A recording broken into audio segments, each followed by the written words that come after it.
ಓಂ ಶಾಂತಿ. ಇಂದಿನ ದಿನಾಂಕ 1/9/2022. ಮಧುರ ಮಕ್ಕಳೇ, ಈಗ ನೀವು ಬ್ರಾಹ್ಮಣರು ದೇವತೆಗಳಿಗಿಂತಲೂ ಹೆಚ್ಚಿನ ಘನತೆಯಿಂದ ನಡೆಯಬೇಕಾಗಿದೆ. ಏಕೆಂದರೆ ನೀವೀಗ ನಿರಾಕಾರಿ ಹಾಗೂ ಸಾಕಾರಿ ಶ್ರೇಷ್ಠ ಕುಲದವರಾಗಿದ್ದೀರಿ. ಪ್ರಶ್ನೆ: ಎಂತಹ ಮಕ್ಕಳ ಚೆಹರೆಯು ಮುಖ ಹೂವಿನ ತರಹ ಅರಳಿರುತ್ತದೆ?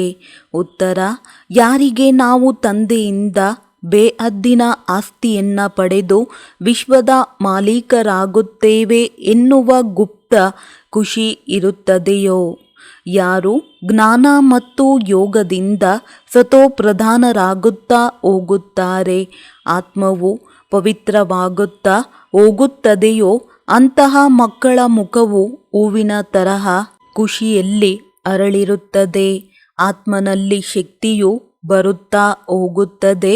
ಬಾಯಿಯಿಂದ ಜ್ಞಾನರತ್ನಗಳು ಹೊರಬರುತ್ತಾ ರೂಪಬಸಂತರಾಗಿ ಬಿಡುತ್ತೀರಿ. ಹೊಸ ರಾಜಧಾನಿಯ ಸಾಕ್ಷಾತ್ಕಾರವಾಗುತ್ತಾ ಹೋಗುವುದು. ಗೀತೆ: ಸತ್ತರೂ ನಿಮ್ಮ ಮಡಿಲಿನಲ್ಲಿಯೇ. ಓಂ ಶಾಂತಿ. ಮಧುರಾತಿ ಮಧುರ ಮಕ್ಕಳು, ನಾವು ತಂದೆಯ ಕೊರಳಿನ ಮಾಲೆಯಾಗಬೇಕೆಂದು ಒಳ್ಳೆಯ ರೀತಿಯಲ್ಲಿ ಅರಿತುಕೊಂಡಿದ್ದೀರಿ. ಇದನ್ನು ಯಾರು ಹೇಳಿದರು? ಈಗ ತಮ್ಮ ಕೊರಳಿನ ಹಾರವೇ ಆಗಬೇಕು. ದೇಹಾಭಿಮಾನವನ್ನು ಬಿಡಬೇಕೆಂದು ಆತ್ಮವೇ ಹೇಳುತ್ತದೆ. ಈಗ ನಾವು ರುದ್ರಮಾಲೆಯಲ್ಲಿ ಪೋಣಿಸಲ್ಪಡುತ್ತೇವೆ. ಈಗ ಮನೆಗೆ ಹಿಂತಿರುಗಿ ಹೋಗಬೇಕಾಗಿದೆ. ಆದ್ದರಿಂದ ಜೀವಿಸಿದಂತೆಯೇ ದೇಹಾಭಿಮಾನವನ್ನು ಬಿಡಬೇಕು. ನಾವಾತ್ಮಗಳು ಪರಮಾತ್ಮನ ಸಂತಾನರಾಗಿದ್ದೇವೆ. ಅವರಿಂದಲೇ ಈಗ ಆಸ್ತಿಯನ್ನು ಪಡೆಯುತ್ತಿದ್ದೇವೆ. ಮಕ್ಕಳಿಗೆ ಈ ನಶೆ ಇರಬೇಕು. ಆಗ ಬುದ್ಧಿಯು ಶಿವತಂದೆಯ ಬಳಿ ಹೋಗಿಬಿಡುತ್ತದೆ. ನಾವಾತ್ಮಗಳು ಅವರ ಸಂತಾನರಾಗಿದ್ದೇವೆ. ಈಗ ಬ್ರಹ್ಮರವರ ಮಕ್ಕಳು, ಶಿವಬಾಬಾರವರ ಮೊಮ್ಮಕ್ಕಳಾಗಿದ್ದೇವೆ. ನಿರಾಕಾರ ತಂದೆ ಸಾಕಾರ ಅಣ್ಣನಾಗಿದ್ದಾರೆ. ತಂದೆಯು ಶ್ರೇಷ್ಠಾತಿ ಶ್ರೇಷ್ಠ ಆಗಿದ್ದಾರೆ. ಮನುಷ್ಯರು ಯಾರು ಉತ್ತಮ ಧನವಂತರಾಗಿದ್ದಾರೆ, ಅವರು ತುಂಬ ಘನತೆಯಿಂದ ಇರುತ್ತಾರೆ. ತಮ್ಮ ಸ್ಥಾನದ ನಶೆ ಇರುತ್ತದೆ. ನೀವು ಮಕ್ಕಳಿಗೆ ಒಳಗೆ ತುಂಬ ಖುಷಿ ಇರಬೇಕು. ತಂದೆಯ ನೆನಪಿನಲ್ಲಿರುವುದೇ ಆತ್ಮಾಭಿಮಾನಿ ಸ್ಥಿತಿಯಾಗಿದೆ. ಇದರಿಂದ ನಿಮಗೆ ತುಂಬ ಲಾಭವಿದೆ. ನಾವು ಈಶ್ವರಿಯ ಸಂತಾನ, ಬ್ರಹ್ಮರವರ ಸಂತಾನರಾಗಿದ್ದೇವೆ ಎಂದು ಮಕ್ಕಳು ತಿಳಿದುಕೊಂಡಿದ್ದೀರಿ. ತಂದೆಯು ತಿಳಿಸುತ್ತಾರೆ, ನೀವು ನನ್ನ ಮಕ್ಕಳೇ ಆಗಿದ್ದೀರಿ. ಈಗ ನಿಮ್ಮನ್ನು ಬ್ರಹ್ಮನ ಮುಖಾಂತರ ದತ್ತು ಮಾಡಿಕೊಳ್ಳುತ್ತೇನೆ. ನಾವು ನಿರಾಕಾರಿ ಮತ್ತು ಸಾಕಾರಿ ಶ್ರೇಷ್ಠ ಬ್ರಾಹ್ಮಣ ಕುಲದವರಾಗಿದ್ದೇವೆ ಎನ್ನುವ ನಶೆಯು ನಿಮಗೆ ಇರಬೇಕು. ತಮ್ಮನ್ನು ಬ್ರಾಹ್ಮಣರೆಂದು ತಿಳಿಯಬೇಕು. ನಾವು ಈಶ್ವರಿಯ ಸಂತಾನ, ಬ್ರಹ್ಮರವರ ಮಕ್ಕಳಾಗಿದ್ದೇವೆ. ನಾವು ಬ್ರಾಹ್ಮಣರಿಂದ ದೇವತೆಗಳಾಗುತ್ತಿದ್ದೇವೆ ಎಂದು ನಿಮಗೆ ತಿಳಿದಿದೆ. ಇದನ್ನು ಮರೆಯಬಾರದಾಗಿದೆ. ನೀವು ಬ್ರಾಹ್ಮಣರು ದೇವತೆಗಳಿಗಿಂತಲೂ ಅಧಿಕ ಘನತೆಯಿಂದ ನಡೆಯಬೇಕು. ಈಗ ನಿಮ್ಮದು ಅಮೂಲ್ಯ ಜೀವನವಾಗುತ್ತದೆ. ಮೊದಲು ಕವಡೆಯ ಸಮಾನವಿತ್ತು, ಈಗ ವಜ್ರ ಸಮಾನವಾಗುತ್ತದೆ. ಆದ್ದರಿಂದ ನಿಮ್ಮ ಮಹಿಮೆ ಇದೆ. ಮಂದಿರಗಳು ನಿಮ್ಮ ನೆನಪಾರ್ಥವಾಗಿ ಮಾಡಲ್ಪಟ್ಟಿದೆ. ಸೋಮನಾಥ ಯಾರು ದೇವತೆಗಳನ್ನು ಈ ರೀತಿ ಮಾಡಿದರು, ಅವರದ್ದು ನೆನಪಾರ್ಥವಿದೆ, ನಿಮ್ಮದ್ದು ನೆನಪಾರ್ಥವಿದೆ. ಸೋಮನಾಥನು ಅವಿನಾಶಿ ಜ್ಞಾನರತ್ನಗಳನ್ನು ಕೊಟ್ಟಿದ್ದಾರೆ. ಆದ್ದರಿಂದ ಅವರ ಮಂದಿರವು ಇಷ್ಟೊಂದು ಸುಂದರವಾಗಿ ಮಾಡಲ್ಪಟ್ಟಿದೆ. ನೀವು ಯಾವಾಗ ಗೀತೆಯನ್ನು ಕೇಳುತ್ತೀರಿ, ಆಗ ನಾವು ಶಿವತಂದೆಯ ಕೊರಳಿನ ಹಾರವಾಗಿದ್ದೇವೆ. ತಂದೆಯು ನಮಗೆ ಓದಿಸುತ್ತೀರಿ ಎಂದು ತಿಳಿಯುತ್ತೀರಿ.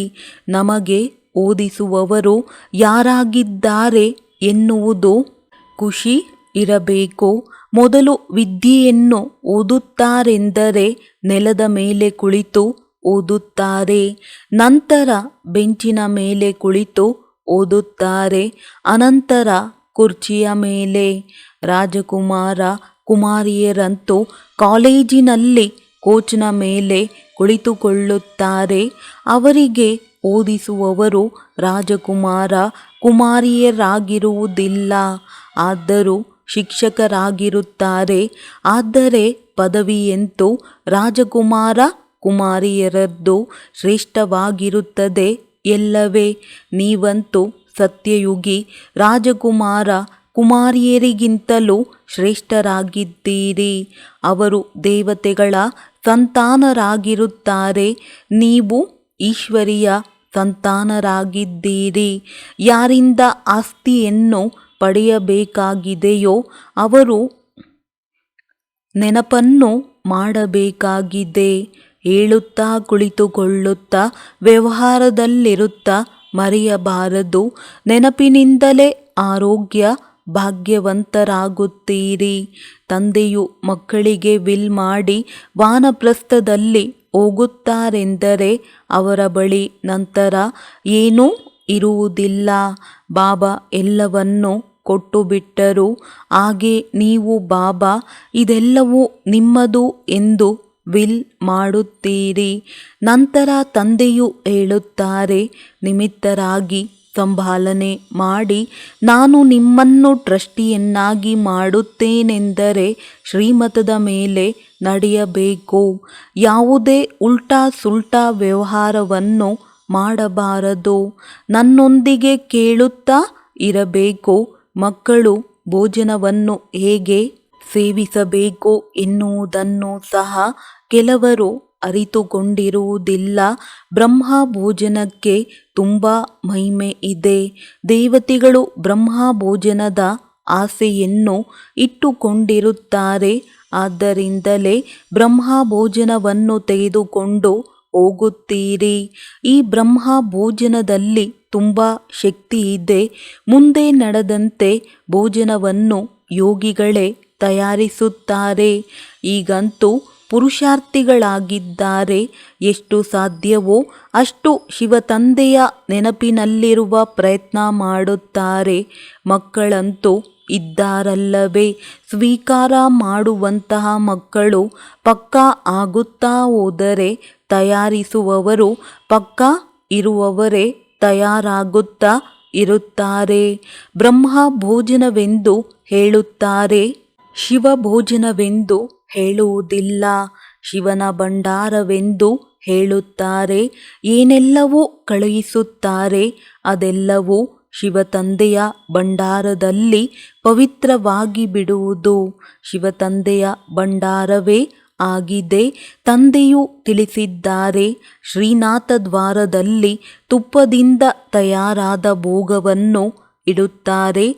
ಅಲ್ಲಿ ಪಕ್ಕಾ ಆಹಾರವು ಸಿದ್ಧವಾಗುತ್ತದೆ ಮತ್ತು ಜಗನ್ನಾಥ ದ್ವಾರದಲ್ಲಿ ಕಚ್ಚಾ ಆಹಾರವು ತಯಾರಾಗುತ್ತದೆ. ವ್ಯತ್ಯಾಸವಾಯಿತಲ್ಲವೇ. ಅವರು ಶ್ಯಾಮ, ಇವರು ಸುಂದರರಾಗಿದ್ದಾರೆ. ಶ್ರೀನಾಥನ ಬಳಿ ತುಂಬ ಹಣವಿದೆ.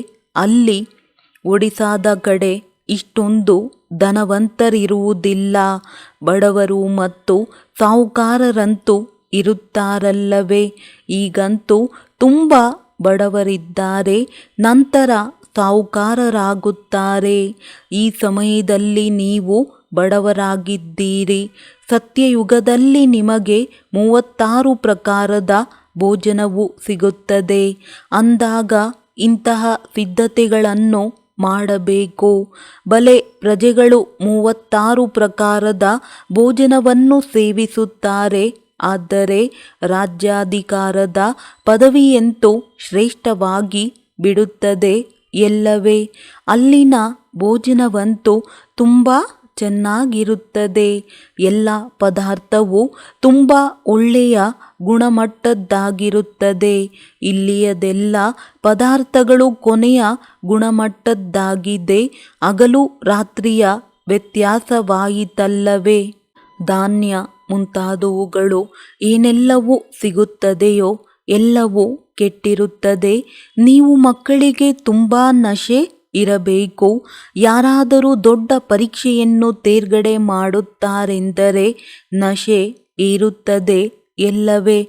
ಹಾಗೆಯೇ ನಮಗೆ ಭಗವಂತನು ಓದಿಸುತ್ತಿದ್ದಾರೆ ಎನ್ನುವ ತುಂಬ ಶ್ರೇಷ್ಠ ನಶೆಯು ನಿಮಗಿರಬೇಕು. ತಂದೆಯು ಸರ್ವರ ಸದ್ಗತಿದಾತನಾಗಿದ್ದಾರೆ. ನಾನು ನಿಮ್ಮ ವಿಧೇಯ ಸೇವಕನಾಗಿದ್ದೇನೆ ಎಂದು ತಂದೆಯೇ ತಿಳಿಸುತ್ತಾರೆ. ತಂದೆಯು ಮಕ್ಕಳ ವಿಧೇಯ ಸೇವಕನಾಗುತ್ತಾರಲ್ಲವೇ.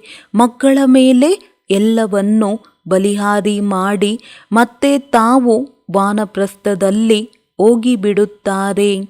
ಹಾಗೆಯೇ ಇಲ್ಲಿ ತಂದೆಯೂ ತಿಳಿಸುತ್ತಾರೆ, ನಾನು ಸಹ ಬಲಿಹಾರಿಯಾಗುತ್ತೇನೆ.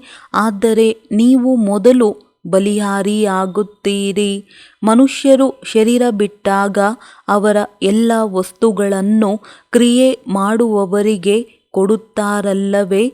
ಸಾಹುಕಾರರಾಗಿದ್ದರೆ ಅವರು ಉಪಕರಣ ಮುಂತಾದವುಗಳನ್ನು ಕೊಟ್ಟು ಬಿಡುತ್ತಾರೆ. ಅಂದಾಗ ನೀವು ಮಕ್ಕಳು ಏನು ಕೊಡುತ್ತೀರಿ? ಕೊಳಕಾಗಿರುವುದನ್ನು ಕೊಡುತ್ತೀರಿ. ಅದರ ಪ್ರತಿಯಾಗಿ ನಿಮಗೆ ಏನು ಸಿಗುತ್ತದೆ? ಬಡವರೇ ಆಸ್ತಿಯನ್ನು ಪಡೆಯುತ್ತಾರೆ, ಬಲಿಹಾರಿಯಾಗುತ್ತಾರೆ. ತಂದೆಯು ಏನನ್ನು ಕೊಡುತ್ತಾರೆ, ಏನನ್ನು ತೆಗೆದುಕೊಳ್ಳುತ್ತಾರೆ. ಆದ್ದರಿಂದ ನೀವು ಮಕ್ಕಳಿಗೆ ನಶೆ ಇರಬೇಕು. ಬೇಹದ್ದಿನ ತಂದೆಯು ಸಿಕ್ಕಿದ್ದಾರೆ. ಕೊಳಕಾಗಿರುವ ವಸ್ತ್ರವನ್ನು ತೊಳೆಯುತ್ತಾರೆ.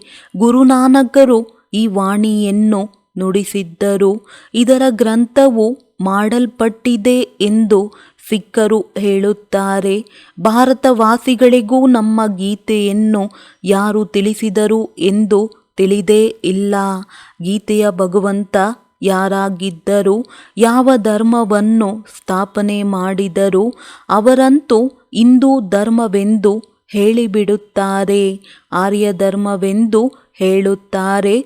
ಅರ್ಥವೇನನ್ನು ತಿಳಿದುಕೊಂಡಿಲ್ಲ. ಆರ್ಯ ಧರ್ಮವಿತ್ತು. ಈಗ ಇಡೀ ಭಾರತವು ಅನಾರ್ಯವಾಗಿದೆ ಎಂದು ಮನುಷ್ಯರು ತಿಳಿಯುತ್ತಾರೆ. ಈ ಹೆಸರನ್ನು ದಯಾನಂದರವರು ಇಟ್ಟಿದ್ದಾರೆ. ಅಂತ್ಯದಲ್ಲಿ ಯಾವ ರೆಂಬೆಗಳು ಹೊರಡುತ್ತವೆ, ಬೇಗ ಬೇಗ ಅದರ ವೃದ್ಧಿಯಾಗುತ್ತದೆ. ನೀವು ಪರಿಶ್ರಮ ಪಡಬೇಕಾಗುತ್ತದೆ. ಆದರೆ ಅವರಿಗೆ ತಮ್ಮ ಧರ್ಮದಲ್ಲಿ ಸೇರಿಸಿಕೊಳ್ಳಲು ನಿಧಾನವಾಗುವುದಿಲ್ಲ. ಇಲ್ಲಂತೂ ಸೇರ್ಪಡೆಯಾಗುವ ಮಾತೇ ಇಲ್ಲ. ಇಲ್ಲಿ ಶೂದ್ರರಿಂದ ಬ್ರಾಹ್ಮಣರಾಗಬೇಕಾಗಿದೆ. ಬ್ರಾಹ್ಮಣರಾಗುವುದು ಎಂದರೆ ಯಾವುದೇ ಚಿಕ್ಕಮ್ಮನ ಮನೆಯಂತಲ್ಲ. ನಡೆಯುತ್ತಾ ನಡೆಯುತ್ತಾ ಬಿದ್ದು ಹೋಗುತ್ತಾರೆ. ತಂದೆಯು ತಿಳಿಸುತ್ತಾರೆ, ಯಾರೇ ಕೊರಳನ್ನು ಕತ್ತರಿಸಿದರೂ ಸಹ ಅಪವಿತ್ರರಾಗಬಾರದಾಗಿದೆ. ಈ ಪರಿಸ್ಥಿತಿಯಲ್ಲಿ ಏನು ಮಾಡಲಿ ಎಂದು ತಂದೆಯೊಂದಿಗೆ ಕೇಳುತ್ತಾರೆ. ಆಗ ಇವರು ಸಹನೆ ಮಾಡಲು ಆಗುವುದಿಲ್ಲವೆಂದು ತಂದೆಯು ತಿಳಿದುಕೊಳ್ಳುತ್ತಾರೆ. ಹೋಗಿ ಪತಿತರಾಗಿ, ಇದಂತೂ ನಿಮ್ಮ ಮೇಲಿದೆ ಎಂದು ತಂದೆಯು ತಿಳಿಸುತ್ತಾರೆ. ಅವರಂತೂ ಈ ಒಂದು ಜನ್ಮಕ್ಕೋಸ್ಕರ ಸಾಯಿಸುತ್ತಾರೆ. ನೀವು 21 ಜನ್ಮಗಳಿಗೋಸ್ಕರ ತಮ್ಮ ಕೊಲೆ ಮಾಡಿಕೊಳ್ಳುತ್ತೀರಿ. ನಡೆಯುತ್ತಾ ನಡೆಯುತ್ತಾ ಮಾಯೆಯು ಜೋರಾಗಿ ಪೆಟ್ಟನ್ನು ಕೊಡುತ್ತದೆ. ಇದು ಯುದ್ಧವಾಗಿದೆಯಲ್ಲವೇ. ಒಂದೇ ಏಟಿನಿಂದ ಒಂದೇ ಸಲ ಬೀಳಿಸಿ ಬಿಡುತ್ತದೆ. 15-20 ವರ್ಷದವರು, ಪ್ರಾರಂಭದಿಂದ ಬಂದಿರುವವರೂ ಸಹ ಒಂದೇ ಸಲ ಬಿಟ್ಟು ಹೊರಟು ಹೋಗುತ್ತಾರೆ, ಸತ್ತು ಹೋಗುತ್ತಾರೆ. ಇಂತಹ ನಾಜೂಕಿನವರು ಇದ್ದಾರೆ. ತಪ್ಪು ಮಾಡುವ ಕಾರಣ ಪಶ್ಚಾತ್ತಾಪವಾಗುತ್ತದೆ. ನೀವು ಈ ಸೇವಾಭಂಗ ಮಾಡುತ್ತೀರಿ, ಇದು ಸರಿಯಲ್ಲ ಎಂದು ಶಿಕ್ಷಣ ಕೊಡಲಾಗುತ್ತದೆ. ಯಾವುದೇ ಏಟನ್ನು ಕೊಡುವುದಿಲ್ಲ. ಹೇಗೆ ಹೇಳುತ್ತಾರಲ್ಲವೇ, ಮನೆಯಲ್ಲಿ ಮಕ್ಕಳು ತುಂಬ ಬೇಸರ ಪಡಿಸುತ್ತಾರೆಂದರೆ ಏಟನ್ನು ಹಾಕಬೇಕಾಗುತ್ತದೆ. ಇಲ್ಲಿ ತಂದೆಯು ತಿಳಿಸುತ್ತಾರೆ, ಅವರ ಕಲ್ಯಾಣಕ್ಕೋಸ್ಕರ ಕಿವಿ ಹಿಡಿದುಕೊಳ್ಳಿ. ಎಷ್ಟು ಸಾಧ್ಯವೋ ಅಷ್ಟು ತುಂಬ ಪ್ರೀತಿಯಿಂದ ತಿಳಿಸಿ. ಹೇಗೆ ಕೃಷ್ಣನಿಗೋಸ್ಕರ ಹೇಳುತ್ತಾರೆ, ಕೃಷ್ಣನನ್ನು ಹಗ್ಗದಲ್ಲಿ ಬಂಧಿಸುತ್ತಿದ್ದರು ಎಂದು. ಆದರೆ ಇಂತಹ ಚಂಚಲತೆಯು ಅಲ್ಲಿ ಇರುವುದಿಲ್ಲ. ಈ ಸಮಯದಲ್ಲಿಯೇ ಮಕ್ಕಳನ್ನು ಮೂಗು ಹಿಡಿದು ಸಾಯಿಸಿಬಿಡುತ್ತದೆ. ಆದ್ದರಿಂದ ತಂದೆಯು ತಿಳಿಸುತ್ತಾರೆ, ಮಕ್ಕಳೇ, ಗುರಿ ತುಂಬ ಉನ್ನತವಾಗಿದೆ. ಪ್ರತಿ ಮಾತಿನಲ್ಲಿ ಕೇಳಿ. ಅದಕ್ಕೆ ತಂದೆಯು ಯುಕ್ತಿಗಳನ್ನು ತಿಳಿಸುತ್ತಾ ಇರುತ್ತಾರೆ. ಪ್ರತಿಯೊಬ್ಬರ ಕಾಯಿಲೆಯು ಬೇರೆ ಬೇರೆ ಆಗಿರುತ್ತದೆ. ಹೆಜ್ಜೆ ಹೆಜ್ಜೆಯಲ್ಲಿ ಎಚ್ಚರಿಕೆಯಿಂದ ಇರಬೇಕು. ಇಲ್ಲದಿದ್ದರೆ ಮೋಸ ಹೋಗುತ್ತೀರಿ. ತುಂಬ ಮಧುರರಾಗಬೇಕಾಗಿದೆ. ಶಿವತಂದೆಯು ಎಷ್ಟೊಂದು ಮಧುರ, ಎಷ್ಟೊಂದು ಪ್ರಿಯರಾಗಿದ್ದಾರೆ. ಹಾಗೆಯೇ ಮಕ್ಕಳು ಆಗಬೇಕು. ಮಕ್ಕಳು ನನಗಿಂತಲೂ ಶ್ರೇಷ್ಠರಾಗಲಿ ಎಂದು ತಂದೆಯು ಇಚ್ಛಿಸುತ್ತಾರಲ್ಲವೇ. ಹೆಸರು ಬರಬೇಕು. ನಮಗಿಂತಲೂ ನಿಮ್ಮದು ಶ್ರೇಷ್ಠ ಪದವಿ ಆಗಬೇಕು. ಅಂತಹ ಫಸ್ಟ್ ಕ್ಲಾಸ್ ಆಗಿ ಅವಶ್ಯವಾಗಿ ಶ್ರೇಷ್ಠ ಪದವಿಯನ್ನು ಕೊಡುತ್ತಾರಲ್ಲವೇ. ಅವರು ವಿಶ್ವದ ಮಾಲೀಕರು ಹೇಗಾದೆವೆಂದು ಯಾರಿಗೂ ವಿಚಾರದಲ್ಲಿಯೂ ಇರುವುದಿಲ್ಲ. ಆದ್ದರಿಂದ ನಿಮ್ಮ ಚಲನೆಯು ತುಂಬ ಘನತೆಯಿಂದ ಇರಬೇಕು. ನಡೆಯುವುದು, ತಿರುಗಾಡುವುದು, ಮಾತನಾಡುವುದು, ತಿನ್ನುವುದು ತುಂಬ ಘನತೆಯಿಂದ ಇರಬೇಕು. ನಾವು ಈಶ್ವರಿಯ ಸಂತಾನರಾಗಿದ್ದೇವೆ ಎಂದು ನಿಮ್ಮಲ್ಲಿ ತುಂಬ ಖುಷಿ ಇರಬೇಕು. ಲಕ್ಷ್ಮೀ ನಾರಾಯಣರ ಚಿತ್ರವಂತೂ ಪ್ರತ್ಯಕ್ಷವಾಗಿದೆ. ನೀವು ಗುಪ್ತರಾಗಿದ್ದೀರಲ್ಲವೇ. ನೀವು ಬ್ರಾಹ್ಮಣರನ್ನು ಬ್ರಾಹ್ಮಣರೇ ಅರಿತುಕೊಂಡಿದ್ದಾರೆ, ಮತ್ಯಾರೂ ಅರಿತುಕೊಂಡಿಲ್ಲ. ನಾವು ಗುಪ್ತವೇಷದಲ್ಲಿ ತಂದೆಯಿಂದ ಆಸ್ತಿಯನ್ನು ಪಡೆದು ವಿಶ್ವದ ಮಾಲೀಕರಾಗುತ್ತೇವೆ ಎಂಬುದನ್ನು ನೀವು ತಿಳಿದುಕೊಂಡಿದ್ದೀರಿ. ತುಂಬ ಶ್ರೇಷ್ಠ ಪದವಿಯಾಗಿದೆ. ಇದರಲ್ಲಿ ತುಂಬ ಖುಷಿ ಇರುತ್ತದೆ. ಮುಖವು ಹೂವಿನ ತರಹ ಅರಳಿರಬೇಕು. ಇಂತಹ ಪುರುಷಾರ್ಥ ಮಾಡಬೇಕು. ಈ ರೀತಿ ಇನ್ನೂ ಯಾರೂ ಆಗಿಲ್ಲ. ಪುರುಷಾರ್ಥ ಮಾಡಬೇಕಾಗಿದೆ. ಮುಂದೆ ಹೋದಂತೆ ನಿಮಗೆ ತುಂಬ ಗೌರವ ಸಿಗುತ್ತದೆ. ಸನ್ಯಾಸಿಗಳು ಮತ್ತು ರಾಜರುಗಳಿಗೂ ಅಂತ್ಯದಲ್ಲಿ ಜ್ಞಾನ ಕೊಡಬೇಕಾಗಿದೆ. ಆಗ ನಿಮ್ಮಲ್ಲಿ ಪೂರ್ಣ ಶಕ್ತಿಯು ಬಂದು ಬಿಡುತ್ತದೆ. ಜ್ಞಾನ ಮತ್ತು ಯೋಗ ಬಲದಿಂದ ನೀವು ಸತೋಪ್ರಧಾನರಾಗಬೇಕಾಗಿದೆ. ಬಾಯಿಯಿಂದ ಸದಾ ಜ್ಞಾನರತ್ನಗಳೇ ಹೊರಬರುತ್ತಿರಲಿ.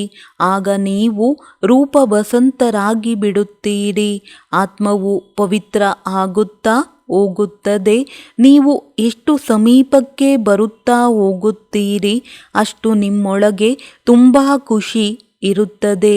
ತಮ್ಮ ರಾಜಧಾನಿಯ ಸಾಕ್ಷಾತ್ಕಾರವೂ ಆಗುತ್ತಾ ಇರುತ್ತದೆ. ನೀವು ತಮ್ಮ ಪುರುಷಾರ್ಥವನ್ನು ಬಹಳ ಗುಪ್ತ ರೀತಿಯಿಂದ ಮಾಡಬೇಕು. ಮಾರ್ಗವನ್ನು ತಿಳಿಸಬೇಕು. ನೀವೆಲ್ಲರೂ ದ್ರೌಪದಿಯರು ಆಗಿದ್ದೀರಿ. ತಂದೆಯು ತಿಳಿಸುತ್ತಾರೆ, ತಂದೆಯ ಪರವಾಗಿ ಈ ಅತ್ಯಾಚಾರಗಳನ್ನು ಸಹನೆ ಮಾಡಬೇಕಾಗುತ್ತದೆ. ಸತ್ಯಯುಗದಲ್ಲಿ ಎಷ್ಟೊಂದು ಪವಿತ್ರತೆ ಇದೆ. 100% ನಿರ್ವಿಕಾರಿ ಪ್ರಪಂಚವೆಂದು ಹೇಳಲಾಗುತ್ತದೆ. ಈಗ 100% ವಿಕಾರಿ ಪ್ರಪಂಚವಾಗಿದೆ. ನಿಮ್ಮ ಬುದ್ಧಿಯಲ್ಲಿ ಈಗ ನಾವು ಶಿವಬಾಬನ ಕೊರಳಿನ ಹಾರವಾಗಲು ಆತ್ಮಿಕ ಯಾತ್ರೆಯ ಊಟವನ್ನು ಓಡುತ್ತಿದ್ದೇವೆ. ನಂತರ ನಾವು ವಿಷ್ಣುವಿನ ಕೊರಳಿನ ಹಾರವಾಗುತ್ತೇವೆ. ನಿಮ್ಮದು ಮೊದಲು ಬ್ರಾಹ್ಮಣ ಕುಲವಾಗಿದೆ. ನಂತರ ನೀವು ದೇವತಾ ಕ್ಷತ್ರಿಯರಾಗುತ್ತೀರಿ. ಇಳಿಯುವ ಕಲೆಯನ್ನು ನಿಮಗೆ ಇಡೀ ಕಲ್ಪ ಹಿಡಿಸುತ್ತದೆ ಮತ್ತು ಏರುವ ಕಲೆಯಲ್ಲಿ 1 ಸೆಕೆಂಡ್ ಹಿಡಿಸುತ್ತದೆ. ಈಗ ನಿಮ್ಮದು ಏರುವ ಕಲೆಯಾಗಿದೆ. ಕೇವಲ ತಂದೆಯನ್ನು ನೆನಪು ಮಾಡಬೇಕಾಗಿದೆ. ಇದು ಅಂತಿಮ ಜನ್ಮವಾಗಿದೆ. ಇಳಿಯುವುದರಲ್ಲಿ ನಿಮಗೆ 84 ಜನ್ಮ ಹಿಡಿಸುತ್ತದೆ. ಈ ಜನ್ಮದಲ್ಲಿ ನೀವು ಏರುತ್ತಾ ಹೋಗುತ್ತೀರಿ. ತಂದೆಯು ಸೆಕೆಂಡಿನಲ್ಲಿ ಜೀವನ್ಮುಕ್ತಿಯನ್ನು ಕೊಡುತ್ತಾರೆ. ಆ ಖುಷಿ ಇರಬೇಕು. ಈ ಜ್ಞಾನದಿಂದ ನಾವು ಏನಾಗುತ್ತೇವೆ, ಅದರಿಂದ ನಾವು ಏನಾಗುತ್ತೇವೆ ಎಂದು ಅಂತರವನ್ನು ನೋಡಲಾಗುತ್ತದೆ. ಇದನ್ನು ಓದಬೇಕು, ಅದನ್ನು ಓದಬೇಕಾಗಿದೆ. ತಂದೆಯು ತಿಳಿಸುತ್ತಾರೆ, ಗೃಹಸ್ಥ ವ್ಯವಹಾರದಲ್ಲಿ ಇದ್ದು ಭವಿಷ್ಯಕ್ಕೋಸ್ಕರ ಪುರುಷಾರ್ಥ ಮಾಡಬೇಕಾಗಿದೆ. ಆಸುರಿ ಮತ್ತು ದೈವಿ ಕುಲ ಎರಡರೊಂದಿಗೆ ಸಂಬಂಧವನ್ನು ನಿಭಾಯಿಸಬೇಕಾಗಿದೆ. ತಂದೆಯು ಒಬ್ಬೊಬ್ಬರ ಲೆಕ್ಕವನ್ನು ತೆಗೆದುಕೊಳ್ಳುತ್ತಾರೆ. ನಂತರ ಅದರ ಮೇಲೆ ಈ ರೀತಿ ನಡೆಯಿರಿ ಎಂದು ಯುಕ್ತಿಯನ್ನು ತಿಳಿಸುತ್ತಾರೆ. ಬಲೆ ಯಾರಾದರೂ ನಿಮ್ಮ ಮೇಲೆ ಕೋಪವನ್ನೇ ಮಾಡಿಕೊಳ್ಳಲಿ, ಆದರೆ ನೀವು ತುಂಬ ಮಧುರರಾಗಬೇಕಾಗಿದೆ. ಯಾರಾದರೂ ನಿಂದನೆ ಮಾಡಿದರೂ ಸಹ ಮುಗುಳ್ನಗುತ್ತಾ ಇರಬೇಕು. ಒಳ್ಳೆಯದು, ನೀವು ನಿಂದನೆ ಮಾಡುತ್ತೀರಿ, ನಾವು ನಿಮ್ಮ ಮೇಲೆ ಹೂಗಳನ್ನು ಹಾಕುತ್ತೇವೆ ಅಂದಾಗ ಒಂದೇ ಸಲ ಶಾಂತವಾಗಿ ಬಿಡುತ್ತೀರಿ. 1 ನಿಮಿಷದಲ್ಲಿ ತಣ್ಣಗಾಗಿ ಬಿಡುತ್ತೀರಿ. ತಂದೆಯು ತುಂಬ ಯುಕ್ತಿಯುಕ್ತರಾಗಿದ್ದಾರೆ. ಅನೇಕ ಯುಕ್ತಿಗಳನ್ನು ತಿಳಿಸುತ್ತಾರೆ. ಪತಿತರನ್ನು ಪಾವನರನ್ನಾಗಿ ಮಾಡುತ್ತಾರೆಂದರೆ ಅವಶ್ಯವಾಗಿ ಯುಕ್ತಿಯಾಯಿತಲ್ಲವೇ? ಶ್ರೀಮತವನ್ನು ತೆಗೆದುಕೊಳ್ಳಬೇಕಾಗಿದೆ. ಶ್ರೀಮತದಿಂದ ಶ್ರೇಷ್ಠರಾಗುವುದಕ್ಕೋಸ್ಕರವೇ ಬಂದಿದ್ದೀರಿ. ಒಳ್ಳೆಯದು. ಮಧುರಾತಿ ಮಧುರ ಅಗಲಿ ಹೋಗಿ ಮರಳಿ ಸಿಕ್ಕಿರುವ ಮಕ್ಕಳ ಪ್ರತಿ ಮಾತಾಪಿತಾ ಬಾಪ್ ದಾದಾರವರ ನೆನಪು, ಪ್ರೀತಿ ಹಾಗೂ ಸುಪ್ರಭಾತ. ಆತ್ಮಿಕ ಮಕ್ಕಳಿಗೆ ಆತ್ಮಿಕ ತಂದೆಯ ನಮಸ್ತೆ. ಇಂತಹ ಬಹಳ ಫಸ್ಟ್ ಕ್ಲಾಸ್, ಮಧುರ ಮತ್ತು ಘನತೆಯುಳ್ಳವರಾಗಬೇಕಾಗಿದೆ. ಇದರಿಂದ ತಂದೆಯ ಹೆಸರು ಪ್ರಸಿದ್ಧವಾಗಬೇಕು. ಯಾರೇ ಕೋಪಿಸಿಕೊಳ್ಳಲಿ, ನಿಂದನೆ ಮಾಡಿದರೂ ಸಹ ಮುಗುಳ್ನಗುತ್ತಾ ಇರಬೇಕಾಗಿದೆ. ಶ್ರೀಮತದ ಮೇಲೆ ಪೂರ್ಣವಾಗಿ ನಿಮಿತ್ತರಾಗಬೇಕಾಗಿದೆ. ಯಾವುದೇ ಉಲ್ಟಾ ವ್ಯವಹಾರವನ್ನು ಮಾಡಬಾರದಾಗಿದೆ. ಪೂರ್ಣವಾಗಿ ಬಲಿಹಾರಿಯಾಗಬೇಕಾಗಿದೆ. ವರದಾನ: ಪೂರ್ವಜತನದ ಸ್ಮೃತಿಯ ಮೂಲಕ ಸರ್ವರ ಪಾಲನೆ ಮಾಡುವಂತಹ ಶುಭವೃತ್ತಿ ಹಾಗೂ ಮನ್ಸಾ ಶಕ್ತಿ ಸಂಪನ್ನ ಭವ. ಯಾವುದೇ ಧರ್ಮದ ಆತ್ಮಗಳನ್ನು ಭೇಟಿ ಮಾಡಿದಾಗ ಅಥವಾ ನೋಡಿದಾಗ ಇದೇ ಸ್ಮೃತಿ ಇರಲಿ, ಈ ಎಲ್ಲ ಆತ್ಮಗಳು ನಮ್ಮ ಗ್ರೇಟ್ ಗ್ರೇಟ್ ಗ್ರ್ಯಾಂಡ್ ಫಾದರ್ನ ವಂಶಾವಳಿಯಾಗಿರುವರು ಎಂದು. ನಾವು ಬ್ರಾಹ್ಮಣ ಆತ್ಮರು ಪೂರ್ವಜರಾಗಿದ್ದೇವೆ. ಪೂರ್ವಜರು ಎಲ್ಲರನ್ನೂ ಪಾಲನೆ ಮಾಡುತ್ತಾರೆ. ತಮ್ಮ ಅಲೌಕಿಕ ಪಾಲನೆಯ ಸ್ವರೂಪವಾಗಿದೆ. ತಂದೆಯಿಂದ ಪ್ರಾಪ್ತಿಯಾಗಿರುವ ಸರ್ವಶಕ್ತಿಗಳನ್ನು ಅನ್ಯ ಆತ್ಮಗಳಲ್ಲಿ ತುಂಬಬೇಕು. ಯಾವ ಆತ್ಮಕ್ಕೆ ಯಾವ ಶಕ್ತಿಯ ಅವಶ್ಯಕತೆ ಇದೆ, ಆ ಆತ್ಮಕ್ಕೆ ಆ ಶಕ್ತಿಯ ಮೂಲಕ ಪಾಲನೆ ಮಾಡಬೇಕು.